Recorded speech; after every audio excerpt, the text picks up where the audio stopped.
tighten your buttholes. It's time for Pact. I'm the P, Peter Coffin, the lovely Miss Astronaut Cowboy Doctor. ACD is right here next to me. Together, we are PACD Pact. Ooh. Don't miss an episode. Subscribe to us on YouTube, Spotify, or your favorite podcast service. Also, leave us a glowing review on Audible and Apple Podcasts. Not joking. You need to do this as soon as humanly possible before the podcast ends. Go ahead and do it for us because we are a 5-star podcast. Not 3, not 4, 5. I'm a 5-star man. Help us keep the lights on by becoming a patron at patreon.com/pactpod. Your monthly support gets you into our Discord server, gets you exclusive content, and you'll see some content before anyone else. We've also got fantastic Pact merch available as well. Finally, tell your friends we rely so big on word of mouth. We stream 7 p.m. on Sundays for December. Keep that in mind. Thank you so much for tuning in. So who's ready to talk? Kyle Rittenhouse! Which side are you on? Pedophile or racist murderer teen? I want to really quickly address, we're actually not making any prescriptive statements. Yeah, we're just saying... It's just funny. This is what the fandoms see each other as. Team Edward versus Team Jacob, circa 2021. That's basically the way that we're approaching this. Yeah, except for like vampires and werewolves are actually kind of fun. Yeah, they're badass. Pedophiles and killers are not. Jacob, are you fucking kidding me? You're Team Jacob? So, about a year ago, in the midst of the BLM protests in Kenosha, Wisconsin, there were various riots happening. There was a kid by the name of Kyle Rittenhouse, who is not a local, lived about 30 miles away from Kenosha, Wisconsin, across state lines, and happened to be in Kenosha, Wisconsin during these riots, visiting his friend. His friend had purchased a gun on his behalf. Maybe it was a gay thing. Don't know. We think it's a gay thing. We think it's a gay thing. Because Peter wasn't going to say anything about that. No. And then Peter was explaining to me details. Because I was confused about the state lines thing too, because that was such a huge talking point when this first happened. And I was like, didn't he like take a gun across state lines or like whatever? And I was like, no, his friend who he was staying with actually bought the gun on his behalf because he was 17 years old and could not own a gun. His friend was 18 years old, purchased the gun, and was storing it in his own home. And Kyle Rittenhouse was at his house. And your response was... I immediately was like, is that like a gay thing? Like, was there a gay thing going on? And then I said, my response was, I'm really glad you said that. Because when I heard that, my gaydar went off too. It's just I thought, I'm 37 and I'm probably wrong. It's like, do you hate gay people? They're both pan envies. Like, really? Stop being so fucking sensitive. As queers, this is stuff we like to talk about. So anyway, I was like, maybe it's just I'm being 37. Maybe I'm just getting old. And you're like, no, it sounds like a gay thing. No, it does. So anyway, there's apparently this Facebook group that's starting a militia to protect Kenosha over these riots because there are buildings of local businesses being burnt to the ground, which is not cool. And Kyle Rittenhouse was like, I'm an upstanding member of the community. I shall go down there with my gun and quiet things down a tad. He was LARPing. It's adventurism. Yeah. 100%. Long story short, he was attacked and responded to the attack by shooting his attacker. Why was he attacked again, though? Because he had a fucking gun. So they were just like, this person has like, was it an AR-15? He had an AR-15. Yeah. He went down with a fucking AR-15 and was like, I wonder why people are attacking me. That he got from his boyfriend. Yeah. Gay AR-15, yes. Yeah, gay AR-15, yeah. He got the AR-15 from his boyfriend. He went down and he's like, guys, can you quiet down?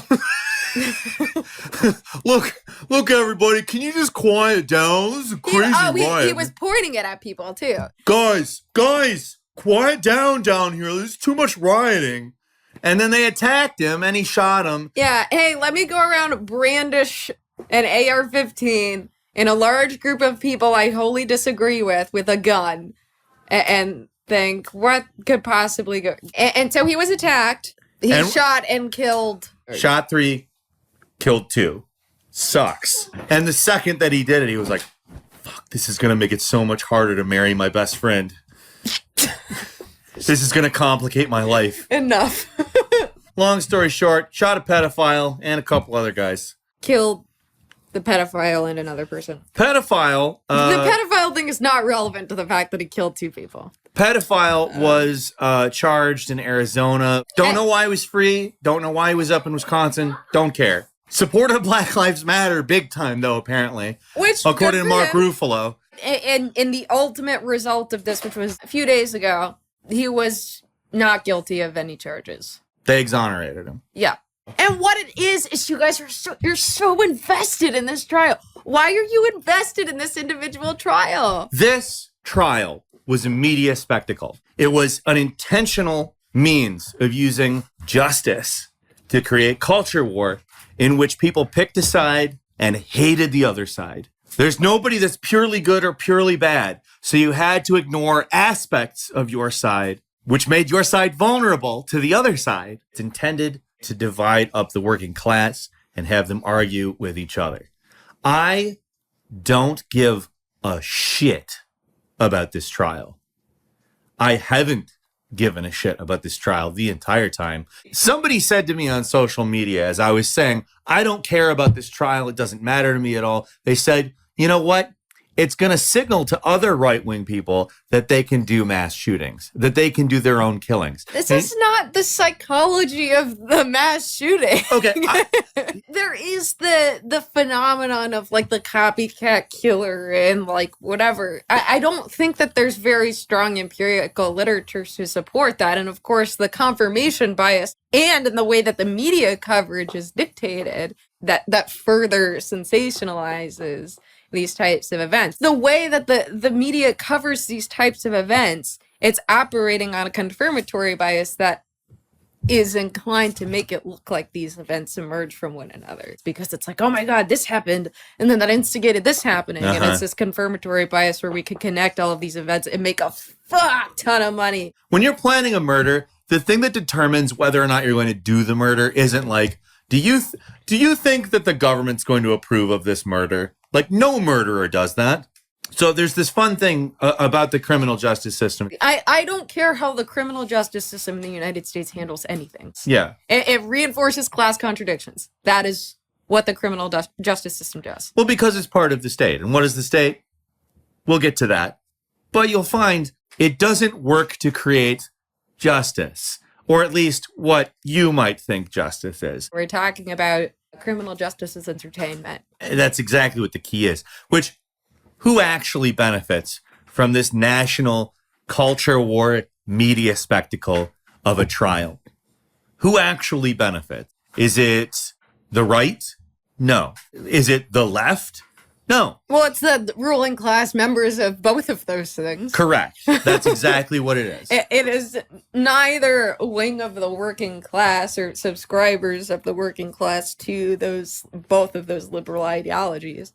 It is not workers who comprise those two groups. It is media profiting off of the sensationalizing of these events. And the ruling class by proxy, because they benefit from what the superstructure cultural narrative is producing for us when they're sustaining the base of capital that sustains their life. A monopoly capitalists benefit from the culture war. Further, not only is there the more obvious and noticeable media profits that exist, that A, the media is owned by capital, and B, media exists in the same ecosystem as capital. So obviously, there's a clear benefit there.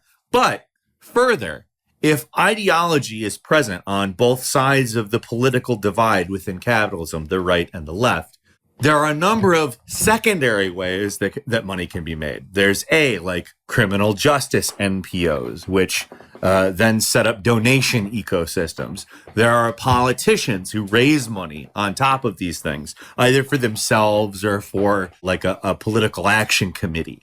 There's a near endless number of ways that money is made, and it's not the working class that benefits from it. And you might say, well, it's the right wing of the working. No, it's not the right wing of the working class that benefits from this. This ideology, whether right wing people understand it or not, is there to harm them. It doesn't matter whether they're right or left. This stuff creates narrative that creates a necessity for class divide. And it ultimately is also used to justify whatever means that maintain that class divide. The U.S. criminal justice system is contingent on capital. It reinforces the class contradictions that maintain governmental and class control over the working class in the United States. So I guess I'm not going to agree with any decision that it makes, because what the decision-making process is contingent on maintaining the class contradictions between the ruling and working class. Absolutely. So none of the decisions that are made by the U.S. criminal justice system, even if aesthetically I agree with them or disagree with them and like what it looks like this individual represents, even though that's not really how that works either. The rationale behind it is to maintain the injustices on which the United States is built. Amen. Amen. On the subject of who benefits, I want to bring up the incredible, stunning bravery of one Frances Haugen, the Facebook whistleblower, for showing us that social media companies don't actually care about the safety of their users. In fact, actually care about making money more.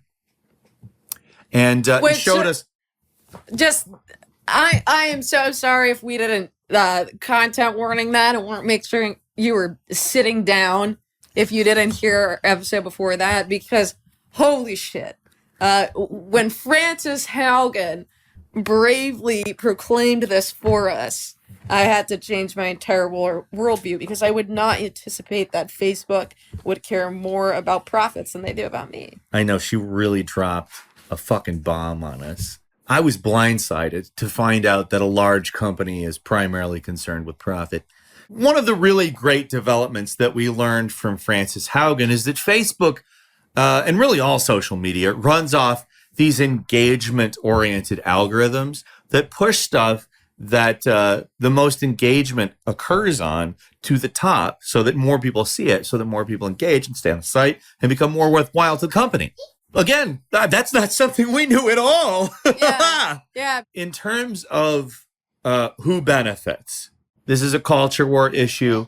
The outrage on it is fully commodified. It's absorbed into these engagement algorithms. It's put in front of as many people as it possibly can. So everybody is going back and forth with each other, arguing, saying, what do you think about the verdict? What do you think about Kyle Rittenhouse? What do you think about the pedophile he killed? Is the verdict fair? Is it self-defense? Is it not self-defense? Is he a murderer? I don't give a shit.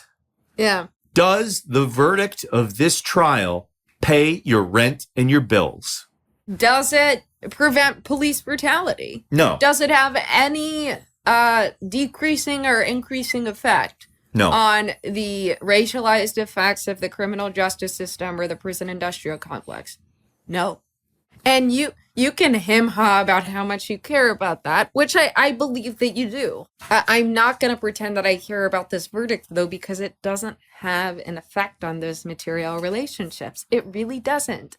If Kyle was black, he would have gotten life. I agree with that. Yeah, he also wasn't. Wasn't black. Yeah. He didn't get life. And what it is you guys you're so invested in this trial. Why are you invested in this individual trial? And the way that you're committed and invested, I have a feeling that you're committed to that because you want to feel like your stance is about something that is materially efficacious, and it is not. But that certainly does make you feel good about yourself. The people in the middle of it still matter, but your opinion on the verdict doesn't change what happened to them, no matter how aggressively you believe it or state you believe it. It's performative. even if, like, and I believe that, like, you, because I do too, you genuinely care what happens to people, but that's not the argument. The argument is we don't care about this trial because we don't have this, we don't have this investment of, like, oh, this justice served needs to happen. Like you said, I must distribute valor to either side. Yeah. What does that do to the people involved? That's not showing that you care about those people. It already fucking happened. Yeah, it's this class collaborationist left, your Mark Ruffalo, saying that JoJo... Don't bring him into this. I am bringing him into this. Don't bring him into He this. is a very high-profile example of the thing we're criticizing. Him saying, JoJo cared about black lives. JoJo was a fucking convicted pedophile. I don't give a shit if he cares about black lives. I don't care if he was a pedophile either. We don't need to distribute valor on the left. And the post-left and the right don't need to valorize this fucking adventurous riot participant who made himself a target by bringing a gun. We don't know Kyle Rittenhouse. We don't know his family. We do not live anywhere near them. We do not have a social embedment in their community. We are relying on mediated platforms for the information you're given. I don't know anything about these people. The racialized beliefs that he's stated to have, I obviously don't support. Yeah, but where'd that understanding come from? Mediated platforms. Right. That's definitely something I don't want to downplay. Yes, liberals absolutely equate gun ownership with white nationalism. That's 100% which is true. Rittenhouse and his family being white nationalists, that doesn't change in any way the existence of white nationalism. It doesn't change how that impacts the way the criminal justice system operates. And me saying how much I hate white nationalism has no effects on this trial. And the trial has no effects on the way that manifests in the world. This will happen again. And whether they are or aren't white nationalists or white supremacists, we don't support white nationalism or white supremacy. It doesn't fucking matter. Our opinions aren't based on their opinions. This case has nothing to do with race. It never had anything to do with race. It had to do with the right to self-defense. Right. I'm not a racist person. I support the BLM movement. I support peacefully demonstrating. And I believe there needs to be change. Who benefits? It's the media, it's capital, it's the bourgeois class. The ruling class of the United States benefits, not only monetarily, but also in dividing the working class over an issue that they can endlessly argue about because both sides are very, very noticeably flawed. The self-defense thing only holds up if you totally remove all of the context, and the valorizing of these people who are attacking him, it only holds up if you don't give a shit that the one guy's a fucking pedophile. The fucking Mark Ruffalo valorizing JoJo, the BLM supporter. Stop bringing him into this. Sorry, Mark Ruffalo can suck a dick. That is kind of strange that people act like Kyle knew that he was a pedophile. Yeah. He's like, oh, look at this pedophile. Yeah. Like that's... So, like I said, capital, the ruling class benefits from this, whether it's monetarily speaking or from the divisiveness it causes in making everyone argue over all of the various minutiae. This is specifically an example of the state upholding all of the class contradictions that keep capitalism and the United States as it is now. What is the state? The state is a mechanism for the enforcement of class contradictions. As long as the bourgeoisie are the ruling class, they and the people who work for them, they will use the state to swat down any perceived contradiction or competition to the state, to the class that rules, the bourgeoisie.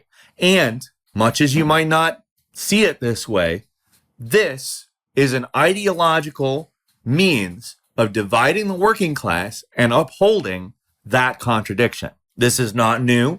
Bacon's Rebellion. This is how class society works. There are people who are like, it's such a shame that we've come to this point where people weaponize the state against their enemies. But that's exactly what the state is for. The state is for weaponizing against your enemies. If you're the bourgeoisie, the people who control the state, the people who rule the state. People understand that there is a contradiction here. People get involved with this because they understand intrinsically, inside themselves, in their very base of their being, there's something wrong here. Like, I don't think that the people who are saying, oh yeah, Kyle Rittenhouse is evil, or oh yeah, we shouldn't valorize a pedophile, or oh yeah, it's self-defense. I don't think any of the people who go into this and get into the weeds and get in talking about all these details, I don't think they go in with the intention of creating a perpetual fight that they can enjoy till the end of time, even though that is ultimately what it becomes. It's that people can see that there's something wrong, and not just with this particular case and incident. There's a lot that's wrong. They don't think that justice exists, whether you're on the left or the right side of the capitalist political spectrum. And this is how reactionaries all over that capitalist political spectrum get support. They notice that something is wrong, and because they lack class consciousness, they posit that the group that they think is using the state, whether they think it's Jews, or they think it's trans people, or they think it's Republicans, or Democrats, or Steven Universe fans, they think that this group that they envision to be the bad guys is weaponizing the state against them. And they're taking over the world. And that is why all these people don't understand that whether or not it was self-defense, or whether or not he brought a gun across state lines, which he didn't do, or whether this guy's a pedophile, he's a convicted pedophile, he anally raped several children. These things are facts, though. These things are real. They're actual things. And they don't change that there's something wrong with the world. And without class consciousness, without understanding what the state is here to do, without understanding what the bourgeois justice system is here to do, which is a part of the state mechanism, without understanding that it exists to maintain class contradictions, which means giving some piece of ideology that continues to divide the working class. And gives an avenue by which self-identifying communists are supporting a racialized and capitalist criminal justice system. Well, yes. And saying, oh, look, the lefties, they support the criminal justice system. They support the entire state, which, by the way, you wouldn't be out of your mind if you noticed, like, let's say after that fateful day, January 6th, you wouldn't be out of your mind if you pointed out the fact that everybody calling themselves communists and leftists, who isn't really a committed communist leftist, we're reporting people to the FBI. We're looking for ways to report people to the FBI, who were talking about how these people need to have justice served to them. And what that meant was that the bourgeois justice system had to rain down upon them. Which is fucking crazy. I mean, just laying it out there, it's so wild that even somebody who feels like the internal validation from doing that and feeling like, oh, I'm so moral, I'm a good person because I am ideologically opposed to these people. We do not care about the law. We think that the law is unjust. We think that it's designed to uphold the state. We have no respect for the law. Just decisions cannot be made from it. These people who call themselves communist and support the FBI, like, that's just so on its face, fucking lazy. You see that same tendency here, though. But the ultimate thing that we're coming down to here, if you understand the purpose of the state, which is to maintain these contradictions, and in this case, it's keep the working class fighting, keep the proles separated, keep them against each other, keep them from forming class consciousness, keep them from paying attention to what class is, even. The bourgeois state will always protect the interests of the bourgeoisie. So you shouldn't be surprised that the most divisive possible verdict was reached, the one that will activate the right-wingers and activate the left-wingers and have them argue endlessly with each other while alienating anybody who considers themselves apolitical or even vaguely like normal, I guess. There is no reason for us to know about this, and I don't want that to be interpreted as an apathy for lives and what happens to them on either side. This individual case that's being sensationalized, criminal justice as entertainment, is, if that's the way you want to describe this phenomenon, that and attention drawn towards it or from it, and the way that it's being covered by the media, by journalists, by social media sites that profit from the way that this is being talked about from a dichotomized ideological perspective, like team sports, they're benefiting off of that, while we're just completely ignoring the fact that any decision made in the criminal justice system is made to uphold the class contradictions between the ruling class and the working class, and has no legitimacy from a communist perspective. The aesthetic moralism of the verdict, either way, does not affect the material relationships between the state, the way it's enforced by the criminal justice system, the way that it reinforces class contradictions, the way that it substantiates the prison industrial complex. What happens in these individual trials has no bearing on that whatsoever.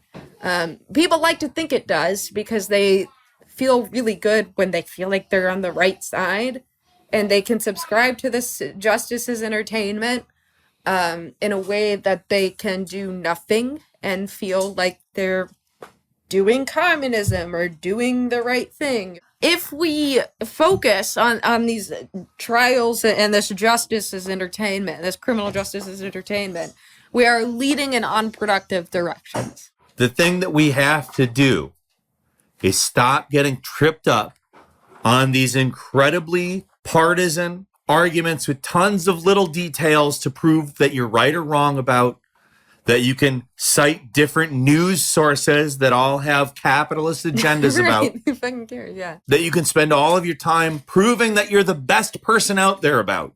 It doesn't matter. This is a spectacle, an image of justice that is being commodified for you to consume. It is not justice. It wasn't going to be justice if the verdict was different. It is the bourgeois state exercising itself upon the populace, as is any action taken by the bourgeois justice system. What we need is class consciousness, we need organization, and we need to move forward deliberately with a communist program. It's class struggle, not class collaboration. Class collaboration is asking the state to mop up your fucking messes for you. And the state will do that in a way that upholds bourgeoisie rule. And it always will. It did here. It would do it if the kid was black and he got sent to jail. Yep. That little hypothetical means nothing. The only choice to change any of this is class struggle. We have to stop with the class collaboration. And that's what this is. That's what getting hung up on this is. That's what arguing about this is. It's ultimately saying we want the state to do what our political team wants it to do. That's it. That's all for today. Thanks again for watching or listening. This is Pact. I'm Peter. This is Miss Astronaut Cowboy Doctor. To help us out, click like, follow, subscribe, whatever. Leave us 5-star reviews on Apple Podcasts and Audible. To support us, become a patron at patreon.com/PactPod. That's PACDPOD. Thanks so much, everybody. We will see you next time.